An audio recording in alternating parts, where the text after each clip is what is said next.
చెప్పండి. ఇప్పుడు జరగబోతున్నటువంటి జనగణనతో పాటు కులగణన జరగబోతుంది. మీరేమంటారు దీనిపైన? ఈరోజు కేంద్ర ప్రభుత్వం తీసుకున్నటువంటి నిర్ణయం చాలా హాస్యాస్పదం. ఎందుకంటే ఇది యావత్తు మన భారతదేశంలో ఉన్న ప్రజలందరికీ ఇది ఒక శుభసూచకం. ఎందుకంటే జనగణనలో కులగణన జరగడం ద్వారా ఇప్పుడు ఏమవుతుందంటే ప్రతి ఒక్క పౌరునికి ఒక ఐడెంటిఫికేషన్, ఒక సంక్షేమ పథకాలు అందాలన్నా, విద్య, ఉద్యోగ, ఉపాధి, రాజకీయ రంగాలలో ఏదైనా సరే మనకు ఈ కులగణన చేయడం ద్వారా ప్రాంతాల వారీగా ఒక అభ్యున్నతి కోరుకునే దిశగా ముందుకు సాగుతుందని 1931లో బ్రిటిష్ గవర్నమెంట్ ఉన్నప్పుడు చేసిరు కులగణన. తర్వాత ఇప్పుడు ఈ 2025లో చేసిరు. ఇది ఎన్నో సంవత్సరాల నుంచి మన మన భారతదేశంలో కానీ, మన తెలంగాణలో కానీ, ఉమ్మడి ఆంధ్రప్రదేశ్లో ఉన్నప్పుడు కానీ చాలామంది ఎన్నో రకాలుగా ఎన్నో ఉద్యమాలు, ఎన్నో అలుపెరగని పోరాటాలు, గల్లీ నుంచి ఢిల్లీ వరకు ఎంతోమంది పోరాటాలు చేశారు. ఇందులో ఈరోజు ఆర్ కృష్ణ గారు కూడా 40 సంవత్సరాల నుంచి మన బీసీల కోసం కానీ, మన బీసీ అభ్యున్నతి కోసం కానీ, బడుగు బలవీన వర్గాల కోసం కానీ ఎంతో విద్యా ఉపాధి రంగాలలో గురుకులాలు పెట్టడం కానీ, లేకపోతే వీళ్ళ రాజకీయ జీవితంలో కూడా ఎన్నో సందర్భాల్లో ఆయన అలుపెరగకుండా పోరాటం చేసిండు. కాబట్టి ఈరోజు మన సెషన్లో పార్లమెంట్లో జరిగినటువంటి ఒకానొక సందర్భంలో ప్రధానమంత్రి నరేంద్ర మోడీ గారితో కానీ, మరియు మన హోంశాఖ మంత్రి అమిత్ షాతో కానీ మన ప్రత్యేక చొరవ తీసుకొని మన కులగణనలో చేస్తే ఏమవుతుంది, ఎలాంటి సందర్భంలో మనం ఈ చారిత్రాత్మక నిర్ణయం తీసుకుంటే మనకు ఇక్కడ ప్రభుత్వం ఏ రకంగా ముందుకు సాగుతుంది, మన బడుగు బలహీన వర్గాలకు, మన బీసీలకు కానీ ఉన్న ఒక ఎంతమంది కొన్ని 100 కోట్లు దాటినటువంటి మన భారతదేశంలో ప్రతి ఒక్కరికి ఇది శుభసూచకమని అన్నగారు ప్రత్యేకంగా విన్నవిస్తూ మళ్ళీ ప్రత్యేక మంత్రిత్వ శాఖ కూడా ఏర్పాటు చేయాలని చెప్పడం ద్వారా వారు ప్రత్యేక చొరవతోటి మనకు ముందుకు సాగడం జరిగింది. ఇది ప్రతి ఒక్కరికి ధన్యవాదాలు తెలియజేస్తున్నాం.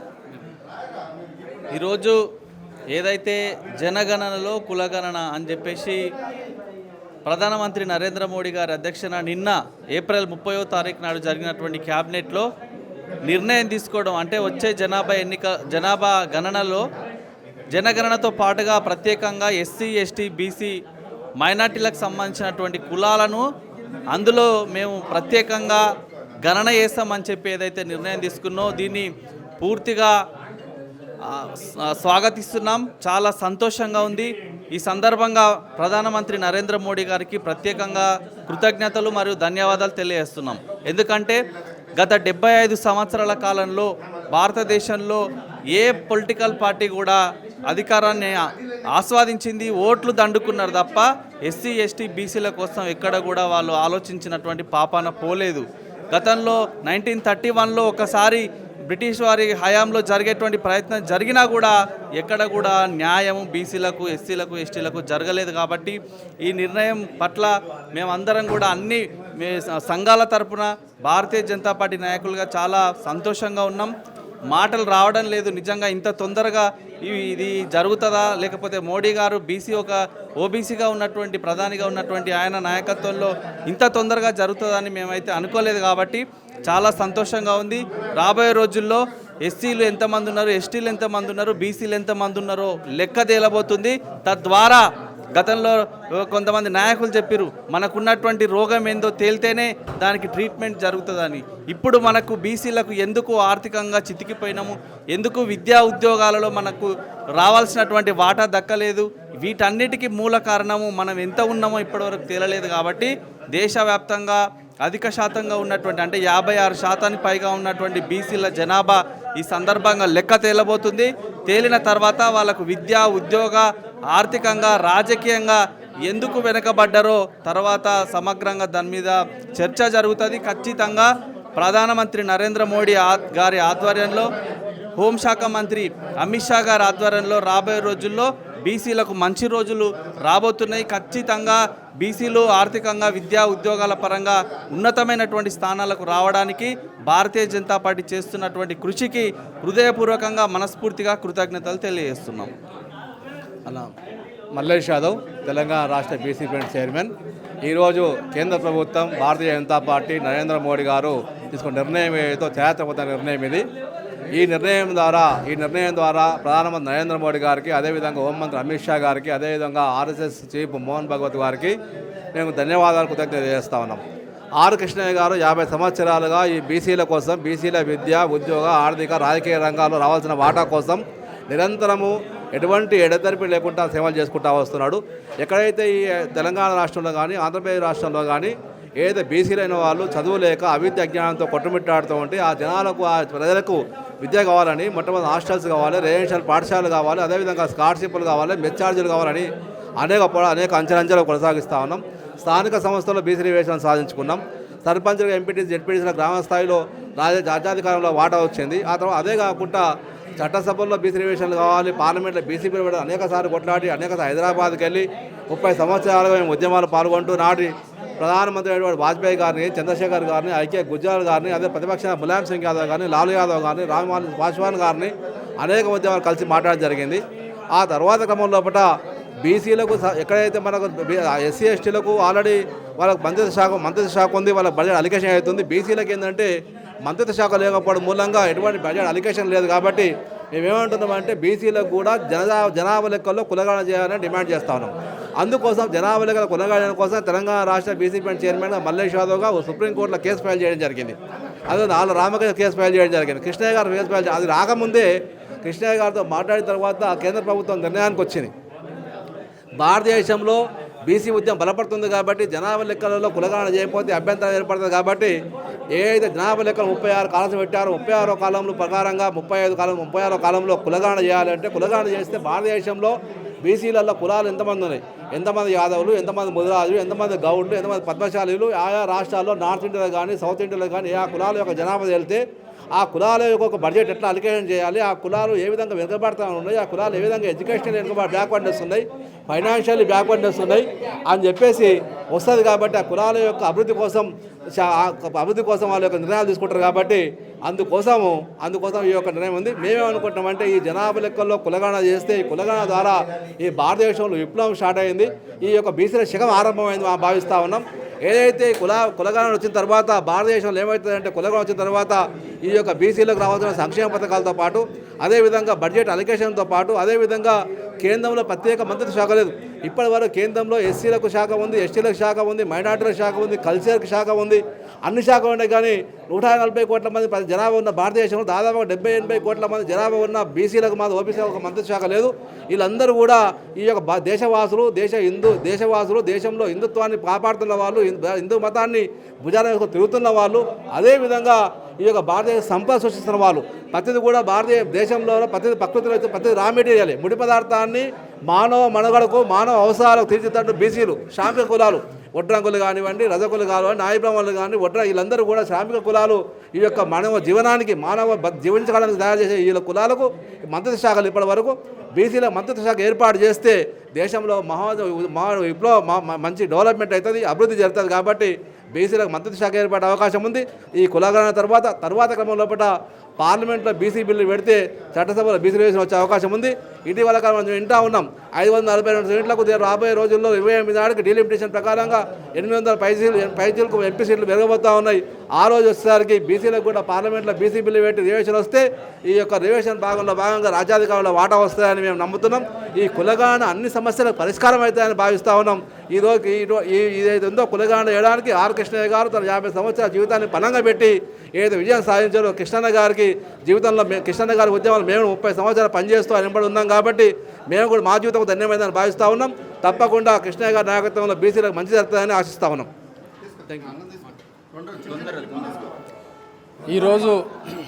ఈరోజు బీసీలకు ఒక పండుగ వాతావరణం ఏర్పడ్డది.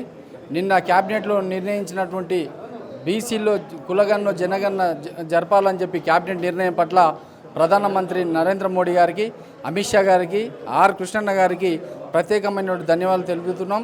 ఎందుకంటే కృష్ణన్న గారి పోరాటం 50 సంవత్సరాలు, ఎన్నో లక్షల రూపాయలు ఖర్చు పెట్టుకొని ఇక్కడ హైదరాబాద్ నుంచి ఢిల్లీకి లక్షలాది మందిని, వేలాది మందిని ట్రైన్లో ఆయన లక్షల రూపాయలు ఖర్చు పెట్టి తీసుకుపోయి అక్కడ జంతర్ మంతర్ దగ్గర ధర్నా ఏర్పాటు చేసి అక్కడ ప్రత్యేకమైన మాకు మంత్రిత్వ శాఖ కావాలి, కులగణన కావాలి, చట్టసభలో రిజర్వేషన్లు కావాలి అని చెప్పి చాలా పోరాటాలు చేశారు. కాబట్టి ఈరోజు బీసీలందరూ చాలా స్వేచ్ఛగా, చాలా సంతోషంగా, చాలామంది కొంతమంది పార్టీలు కూడా ఈయన బీసీ గాడు, బీసీలకు ఏం చేయలేడని కూడా విమర్శించలు వచ్చినాయి. కాబట్టి దానికి ప్రధానమంత్రి గారు బుద్ధి చెప్పారు. కాబట్టి దీంట్లో భాగంగా మళ్ళీ చట్టసభలో రిజర్వేషన్లు కూడా ఖచ్చితంగా ప్రధానమంత్రి గారు పెట్టాలని చెప్పి నిర్ణయం తీసుకుంటారు. అది 100% అవుతుంది.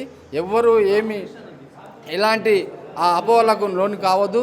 రెండో విషయం ఏంటంటే కృష్ణన్న గారితో పాటు రామకృష్ణ గారు కూడా పాపం ఆయన రిటైర్డ్ ఆఫీసరు లక్షలాది రూపాయలు ఖర్చు పెట్టి ఢిల్లీ లోపల ధర్నాలకు అందరికీ సహకరించి ఈ ఉద్యమంలో ఈ దాంట్లో అన్నగారిది కూడా చాలా పాత్ర ఉంది. కాబట్టి బీసీలు ఎవరైనా సరే జాతి ప్రయోజనాల కోసం ఎవరైనా ముందుకు రావాలి, కష్టపడాలి, పనిచేస్తేనే ఫలితాలు ఉంటాయి. కాబట్టి వీళ్ళు ఎవరో పార్టీలకు అమ్మడపోయి మాట్లాడితే మాత్రాన ఇది అయ్యేది కాదు. కృష్ణన్న గారికి అన్నీ తెలుసు. బీజేపీలోకి పోయినంటే మామూలు విషయం కాదు. వాళ్ళు తీసుకున్నారు, బీజేపీకి కృష్ణన్న పోలే, బీజేపీ వాళ్ళే కృష్ణన్నను పిలిచారు. కాబట్టి పోయినరంటే దాంట్లో జాతి ప్రయోజనాలే ఉంటాయి తప్ప ఆయన సొంత ప్రయోజనాలు ఉండవు. ఒకవేళ నిజంగా ఆయన సొంత ప్రయోజనాలు ఉంటే బీసీలు ఈరోజు స్కాలర్షిప్లు కానీ, ఫీజుల రియంబర్స్మెంట్ కానీ, హాస్టళ్ళు కానీ ఏవి కూడా ఒక్కటి కూడా ఏ స్కీములు కూడా రాకపోయి ఉండేది కావు. ఎందుకంటే ఏ లీడరు ఏ నాయకుడు ఇలాంటి స్కీములు పెట్టేటంత స్తోమత ఉండదు. రెండోది వాళ్ళు కమిట్మెంట్గా పని కూడా చెయ్యరు. ఇప్పటికైనా ఉన్న వాళ్ళు కూడా కమిట్మెంట్గా పని చేస్తలేరు. కేవలం ఆర్ కృష్ణన్న గారే ఈ దానికి మొత్తం బీసీ జాతికి ఆయన ఎప్పటికైనా కానీ బీసీ జాతి ఆయనకు రుణపడి ఉంది. ఆయన చేసుకుంటా నా బీసీలే వాళ్ళు సంతోషంగా ఉండేవి నాకు ముఖ్యమని అనుకుంటారు. కాబట్టి ఖచ్చితంగా చట్టసభ రిజర్వేషన్ కూడా వస్తాయి. అన్నగారితోటి ఆర్ కృష్ణన్నతోటి గత 30 సంవత్సరాలుగా మరి బీసీ ఉద్యమాల్లో నాకు పాల్గొనే అవకాశం వచ్చింది. నేను ఆళ్ళ Ramakrishna national OBC intellectual forum తరపున మరి ఎలక్ట్రిసిటీ బోర్డులో ఆ రోజు వెల్ఫేర్ అసోసియేషన్ పెట్టడం దగ్గర నుంచి అనేక కార్యక్రమాలు ఉన్నాం. అన్నగారి స్ఫూర్తితో వారి సూచనల మేరకు నేను 2020లో 1414 ఆఫ్ 2020 కింద డైరెక్ట్గా రిట్ పిటిషన్ కులగణన చేయాలి అని సెంట్రల్ గవర్నమెంట్ మీద మనం కేసు వేయడం జరిగింది. అవి 5 ఏళ్ల నుంచి కూడా మరి ఇవాళ దేశంలోనే అత్యంత ప్రఖ్యాత లాయర్ గారు డాక్టర్ కె చౌహాన్ గారు వాదనలు వినిపిస్తూ ఉన్నారు. మాకు ఈ నెల ఆయన రిటైర్ అవుతున్నారు కాబట్టి ఖన్నా గారు జడ్జిమెంట్ వస్తుందనే సమయంలో మరి వాళ్ళ భారత ప్రభుత్వం మా కోరిక మన్నించి ఇవాళ ఈ యొక్క మా కులగణనని ఒప్పుకోవడం జాతీయ గణనలో మాకు చాలా సంతోషంగా ఉంది. అందరికీ కూడా కృతజ్ఞతలు తెలియజేస్తున్నాం. Thank you very much. నిన్న ఏదైతే సెంట్రల్ గవర్నమెంట్ ఏదైతే క్యాబినెట్ డెసిషన్ ఆమోదించిందో ఈ 75 ఇయర్స్ కాన్స్టిట్యూషన్ వచ్చినాక కూడా ఏ ప్రభుత్వం చేయకపోతే బీజేపీ గవర్నమెంట్ ఫస్ట్ టైం చేస్తుంది. దీని ద్వారా విద్యార్థులు యూత్ ఎవరైతే ఉన్నారో వాళ్ళకి ఐఐటీస్లో కానీ ఐఐఎంస్లో ఐఐబీస్లో కానీ సీట్లు ఎవరి వాటా ప్రకారం వాళ్ళకి సీట్లు వస్తాయి. దీని ద్వారా అందరి విద్యార్థులకు ఎవరితోనో అన్యాయం జరగకుండా న్యాయం అనేది జరుగుతుంది. 75 ఇయర్స్ తర్వాత ఏదైతే మోడీ గవర్నమెంట్ ఇది చేస్తున్నదో దీనికి విద్యార్థుల తరపున కంగ్రాచులేషన్ తెలియజేస్తూ ఉన్నాం. ఆర్ కృష్ణ రాజ్యసభ ఎంపీ ఉన్నారో ఆయన అమిత్ షా గారితో మాట్లాడి ఇదేదైతే ముందుకు జరిగేటట్టు చేసిరో దీనికి ఆర్ కృష్ణ గారికి ప్రత్యేకంగా కృతజ్ఞతలు తెలుపుకుంటా ఉన్నాం. సెంట్రల్ గవర్నమెంట్ చేసినందుకు చాలా ధన్యవాదాలు. కేంద్ర ప్రభుత్వం ఏదైతే ఈ కులగణనలో జనగణనలో కులగణన అనే అంశాన్ని ఇవ్వటం చాలా ఆనందదాయకమైన అంశం అని, ఈ దేశంలో ఎప్పటి నుంచో స్వాతంత్రానికి ముందు స్వాతంత్రం తర్వాత ఏదైనా జాతి అణిచివేతకు గురైంది, రాజ్యాంగ పరంగా కూడా హక్కుల్ని పొందలేదు అంటే అది బీసీ జాతే. ఉదాహరణకు చెప్పాలంటే ఒక హాస్టల్లో సామాజిక పరంగా చూసి ఏదైతే వీసీలు కానీ అట్లాంటి అగ్రవర్ణాలకు సంబంధించిన ఎంతోమంది నియంతృత్వంతో ఎన్నో దాడులు చేస్తున్నా కానీ ఆ దాడులన్నింటినీ పోరాడి దాన్ని సాధించిన విజయం అని చెప్పుకోవచ్చు. అయితే చాలామంది ఇది ఏసీలో కూర్చొని కారుల్లో కూర్చొని సాధించిన విజయం కాదు, మన అస్తిత్వం కోసం ఒక 30-40 ఏళ్ళు పోరాడి ఒక పెద్ద మనిషి ఎవరైనా మన పక్కన నిలబడకుండా ఒక పోరాటాన్ని వదిలేస్తే, కానీ ఆ పెద్ద మనిషి వదిలేయకుండా గుండెలైన ఆత్మధైర్యాన్ని నింపుకొని తన పక్కన నుంచున్న వ్యక్తులు కూడా ఆత్మవిశ్వాసాన్ని నింపి ఇది మన కోసం అని చెప్పి పోరాడిన వ్యక్తి ఆర్ కృష్ణ గారు. దీనివల్ల ఉపయోగం ఏం జరిగిందని చాలామంది అంటున్నారు.